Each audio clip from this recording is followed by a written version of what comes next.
La recherche qui m'occupe actuellement porte encore sur un très curieux objet, puisque depuis 2 à 3 ans, je m'intéresse plus spécialement aux taxidermistes et à la taxidermie, qui jusqu'à présent avait été surtout étudiée du côté de sa réception et du côté de ses usagers, c'est-à-dire les musées d'histoire naturelle.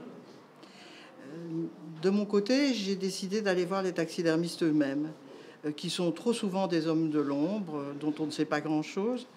Et finalement, je me suis aperçu en cours de route que là aussi, je recoupais le travail de Donna Haraway, qui il y a bien longtemps avait fait une étude tout à fait remarquable d'un savoir situé, qui était celui d'Eakleigh et de l'African Hall de New York, si je ne me trompe.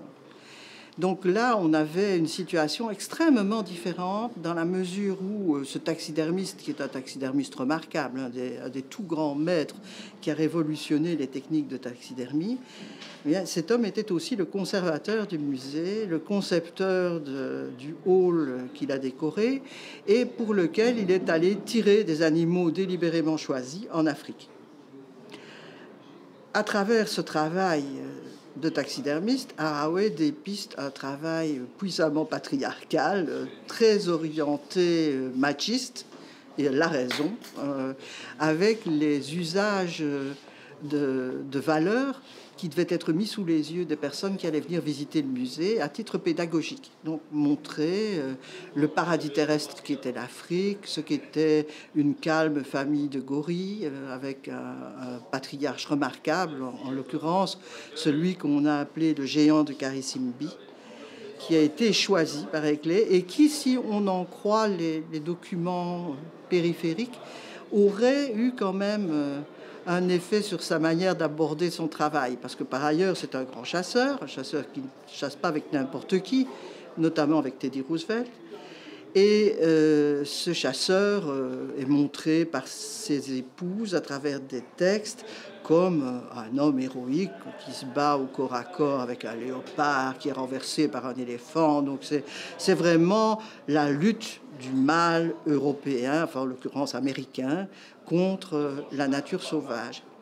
Le géant de Karisimbi va ébranler ses convictions parce qu'il va le voir de très près. Il va lever le masque du visage sur place, parce que ce n'est pas conservable par une taxidermie qui va se dérouler hors d'Afrique. Il faut ramener la peau, mais comment on ramène le visage? Donc il a moulé le visage sur le corps même du gorille, et il a surtout été troublé par ses mains. Et ça, c'est très curieux, parce qu'au-delà du visage, c'est tellement plus proche de nous encore que le visage, qu'il a été secoué. Il avait tué ce gorille qui n'avait aucune raison de tuer. Enfin, il n'était pas en péril. Il l'avait choisi pour faire une belle pièce dans son hall, dans son musée. Et ce musée appartient finalement à une époque où les animaux étaient traités comme consommables. Même si la conservation n'était pas très réussie, on jetait le spécimen et puis on allait en tirer un autre. C'était remplaçable à tout va. La situation de la taxidermie aujourd'hui a bien changé, évidemment. On ne tire plus n'importe quoi. Quand ils ont à traiter un animal rare qui n'est pas un animal qui sort d'un parc, la personne qui le rapporte doit aussi apporter les documents d'autorisation de tir de cet animal, toute une série de blanc-seing, en quelque sorte, en disant oui, on peut traiter cet animal. Et donc, ils ne sont plus remplaçables comme on veut. Alors, la technique a beaucoup évolué aussi. La conservation est meilleure. La préservation vis-à-vis des ravageurs aussi. Quoique, je me suis laissé dire récemment par un conservateur du Muséum d'histoire naturelle de Paris que dans la région parisienne, par exemple, il ne maîtrisait absolument plus les mythes. et que même les traitements habituels par un coup de froid, parce que quand les insecticides ne fonctionnent pas, c'est ce que font les taxidermistes, hein, ils mettent leur spécimen au congélateur pendant un certain temps et puis ils le retirent. Et ils disent ici, ils le font, et 2 jours après, les mythes sont de retour. Donc là aussi, il y a de l'adaptation qui est en train de se produire. Et finalement, on n'est plus du tout dans les mêmes conditions techniques, mais aussi dans les mêmes conditions juridiques, dans les mêmes conditions de réception pour les animaux qui sont traités par la taxidermie. Alors, ce qui m'intéressait très fort, effectivement, et qui continue à m'intéresser dans ce domaine, c'est que la taxidermie est clairement une pratique issue du naturalisme. Bien sûr, on a essayé de conserver des animaux avant, et on y est même parvenu dans un certain nombre de cas. Je pense à ce crocodile très ancien qui est au plafond d'une église italienne, carrément médiévale. Mais un crocodile, on peut comprendre. La peau extérieure est déjà prévue pour une conservation. On passe plusieurs couches de vernis et on revernit régulièrement et ça tient le coup. Mais les autres animaux, c'est une autre paire de manches. Et on sait que dans les grands débuts de l'histoire naturelle au XVIIIe, des gens comme Réaumur, par exemple, s'arrachent les cheveux pour savoir comment conserver les oiseaux. On va même à cette époque constituer ce qu'on appelle des plumiers, c'est-à-dire uniquement la conservation des plumes disposées comme elles le sont sur l'oiseau, aplaties entre des feuilles, comme on fait un herbier. Mais on n'avait pas trouvé le bon moyen pour conserver et surtout pour présenter des animaux de manière durable. Et donc les taxidermistes d'aujourd'hui, depuis en fait l'extrême fin du XVIIIe siècle et le début du XIXe, le mot taxidermie n'existe d'ailleurs qu'à cette époque, il n'apparaît qu'au début du XIXe, ils ont des techniques de conservation assez étonnantes.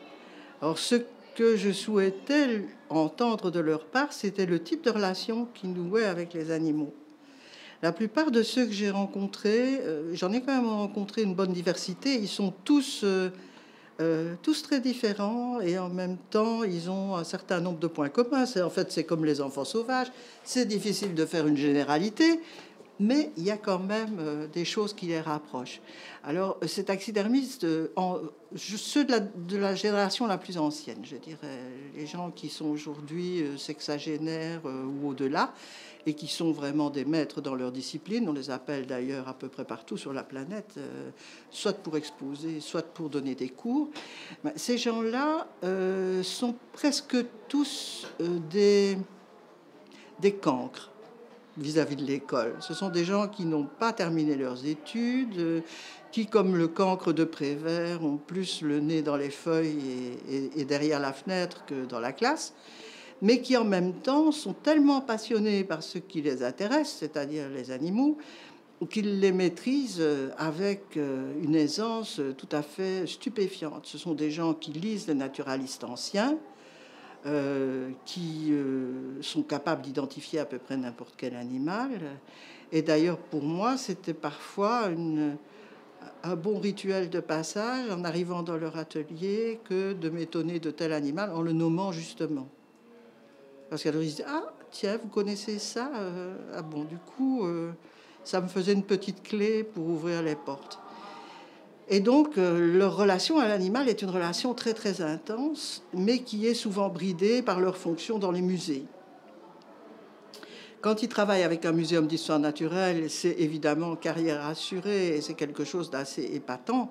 Quand on pense que quelqu'un comme Jack Tinney, par exemple, à Paris, est contemporain de la Grande Galerie de l'Évolution et donc du bouleversement total du Muséum d'Histoire naturelle, on se dit, ah oui, quelle chance. Il a pu travailler à la fois avec des spécimens anciens, qu'il connaît bien, parce qu'il y a au Muséum d'Histoire naturelle des spécimens historiques, le rhinocéros de Louis XV notamment, et un certain nombre d'autres espèces, y compris des espèces qui ont totalement disparu.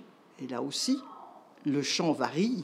On n'imaginait même pas les espèces disparues au moment des clés. Pourtant, le dodo avait déjà sonné le glas des espèces et le glas des conservateurs aussi, puisqu'on sait que le dernier dodo taxidermisé a été détruit en toute innocence parce que on le trouvait trop poussiéreux. Enfin, on n'imaginait même pas que c'était le dernier. Et il n'en est resté que la tête, le bec et une patte. Et depuis ça, les taxidermistes en général se mettent à un challenge de faire des dodos, en lisant les récits des voyageurs, en reconstituant. Et là aussi, c'est intéressant, c'est tout un champ qui s'ouvre à la taxidermie qui ne lui était pas ouvert avant. Comment est-ce qu'on reconstitue une espèce disparue? Avec quels matériaux, qui ne sont nécessairement pas les matériaux d'origine? Et comment est-ce qu'on peut faire surgir de la connaissance de ce travail-là? Donc ça aussi, c'est tout à fait intéressant, c'est quelque chose de relativement inédit. Et donc ces hommes travaillent avec un immense respect des pièces qu'ils ont à traiter. C'est un métier qui ne permet pas d'erreur. Quand vous avez une peau à traiter, si vous commettez une gaffe, c'est fichu. Il faut absolument que le mannequin soit adapté. Alors on sait que à l'heure actuelle, pour les taxidermistes de base, je dirais, l'Amérique commercialise des mannequins préfabriqués. Vous avez sur catalogue la nature en pièces détachées. Vous pouvez acheter une tête de chevreuil tournée vers la gauche, tournée vers la droite, levée vers le haut. Vous pouvez acheter la langue, vous pouvez acheter les yeux. Tout ça, c'est séparé. Mais ceux que j'ai eu l'occasion de rencontrer, et que je ne remercierai jamais assez pour m'avoir fait confiance, ce sont des gens qui ne travaillent pas avec le tout venant, ce sont des gens qui font du sur-mesure. Et donc, pour eux, détenir le cadavre de l'animal, c'est un cadeau, c'est essentiel. C'est la dernière façon de voir comment il pouvait bouger. Et donc, ils ne sont absolument pas horrifiés par le caractère funéraire de leur pratique. Au contraire, ils disent c'est tout à fait important. Je vais pouvoir constater que ce lion-là est gaucher parce que il a une patte gauche plus puissante que la patte de droite. Il faut que je prévoie le mannequin en tenant compte de ça. Il a les dents usées de façon différente d'un côté que de l'autre.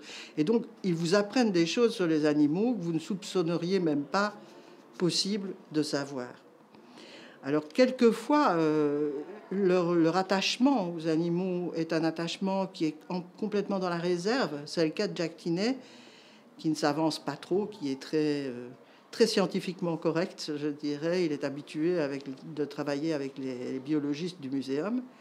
Mais quand même, il y a entre lui et eux des points de discorde. Et notamment, il a progressivement imposé, lorsqu'il traitait des animaux de la ménagerie, de faire venir les soigneurs avant la fin de la taxidermie, parce qu'il s'était aperçu que très souvent, quand il avait traité un animal, les soigneurs venaient voir, et puis débarquaient et disaient « Oh, c'est pas du tout lui, hein.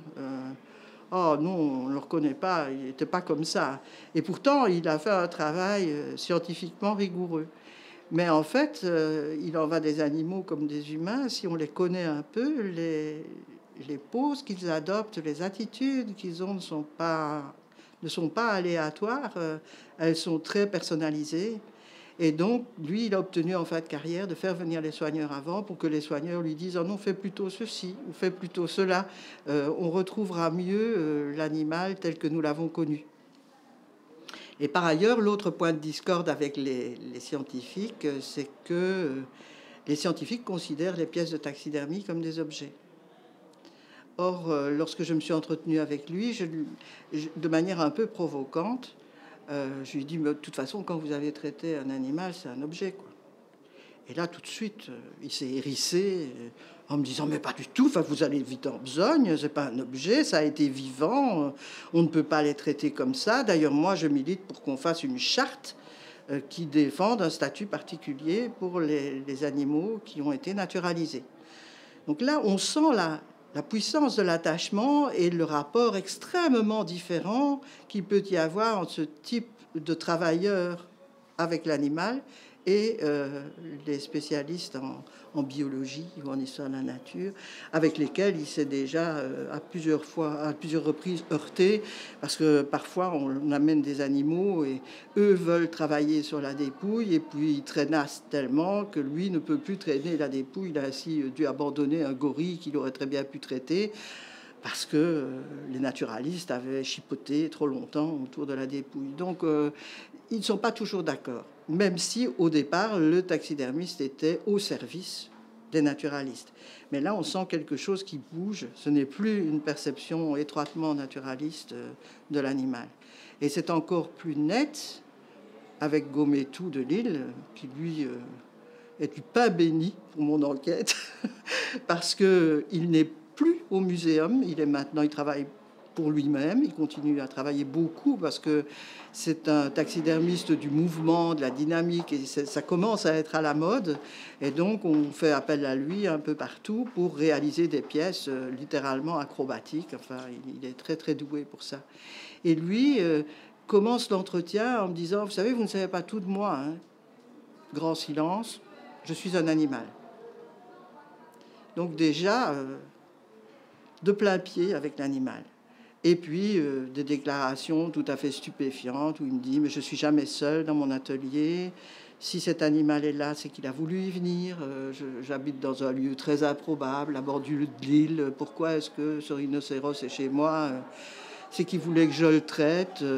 Il me parle. Je suis son assistant. » Ce sont des déclarations d'une puissance assez extraordinaire et pas seulement verbale. J'ai eu des écrits aussi, puisqu'il m'a à plusieurs reprises adressé une lettre dans laquelle il s'exprime. C'est quelqu'un qui écrit très bien en plus. Et donc, on découvre des pratiques quasi-animistes chez quelqu'un qui est en plein dans une pratique naturaliste. Et ça me paraît tout à fait passionnant, parce qu'on voit vraiment comment la taxidermie bouge et fait bouger. C'est la pratique de la taxidermie qui fait bouger l'ontologie naturaliste, qui rétablit un autre type de relation avec l'animal en jouant sur sa force de présence, sur l'agence de ce qui est conçu, de ce qui est construit. Et donc, ces naturalistes-là, aujourd'hui, travaillent aussi très volontiers avec les artistes. Et ça, c'est intéressant aussi, parce que dans la plupart des cas, les artistes utilisent la taxidermie aujourd'hui pour dénoncer la société qui a créé la taxidermie. Et donc, on les découvre dans des postures critiques tout à fait intéressantes. Parfois un peu instrumentalisées, c'est ce que dit Jack Tinney, et je trouve qu'il n'a pas tort. Parce qu'on a tendance à dire... c'est l'artiste qui a fait ça. Cette pièce est l'œuvre d'un tel, alors que sans le taxidermiste, certains artistes auraient été bien incapables de produire ce qu'ils mettent sous leur propre signature. Alors quand je parle de ça à Gométou, lui il me dit « Oh, c'est pas grave, vous savez, les artistes, ils doivent être en représentation, ils passent beaucoup de temps à se montrer, beaucoup de temps à parler. » Moi, je m'en fous. Je suis bien dans mon atelier. Et s'il me donne l'occasion de travailler dans mon atelier et de produire des êtres qui vont agir sur le monde, c'est tout ce qui compte. Je m'en fiche qu'ils mettent mon nom ou qu'ils ne le mettent pas, quoi. Chacun son business. Et voilà. Et donc, c'est assez stupéfiant ce qu'on dépiste maintenant de leur attitude. Ils sont généralement très engagés écologiquement, environnementalement. Ils sont très critiques sur la société dans laquelle on vit. Ils se décrivent aussi comme les derniers Mohicans, parce que comme le métier n'a pas vraiment d'école chez nous, c'est une espèce de compagnonnage, mais qui ne dit pas son nom. C'est pas évident. Puis c'est un métier de menteur aussi, c'est un métier de tricheur. Les premiers qui ont écrit des traités de taxidermie ont laissé des erreurs délibérées dans les traités pour ne pas être en concurrence avec ceux qui formaient. Donc c'est très tendu, c'est très, très étrange, mais éminemment touchant, très, très sympathique. Et ça me permet aussi de voir des choses. Il m'a rappelé au mois de janvier de cette année, parce qu'il avait en même temps 2 dépouilles de rhinos dans son atelier. Un rhino qui venait du Havre, je crois, et qui était mort de sa belle mort, enfin dans un parc. C'était un rhino adulte qui n'était pas terminé, mais il n'allait pas l'achever. Enfin, je veux dire, la repeinture, il s'adressait à un autre taxidermiste pour ça. Et un autre encore, pour lequel c'était beaucoup plus dramatique, c'était un tout jeune rhino d'Asie. Et je crois qu'à l'heure actuelle, en cherchant bien, on en trouverait encore une 50aine sur le terrain. Donc c'était vraiment un spécimen rare. C'est un jeune, on ne s'attendait pas à ce qu'il meure. Et donc, il a été amené à le traiter. Et comme il avait les deux en même temps, le rhino d'Asie était dans la cuisine de sa femme, qui n'était pas ravi.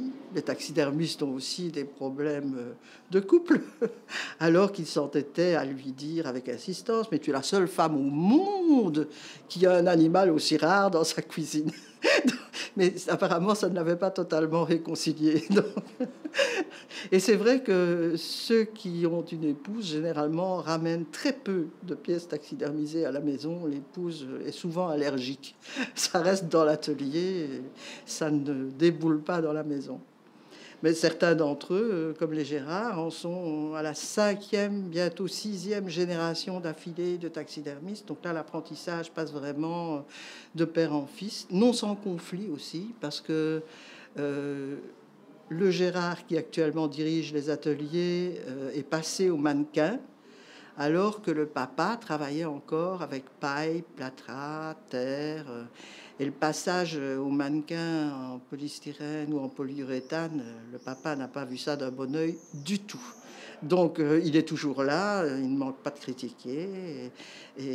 Bon, il y a des tensions, mais aussi des apprentissages assez étonnants, avec des échelles de travail très, très diversifiées. Gérard vit et travaille dans un ancien site industriel, donc c'est vous dire la dimension.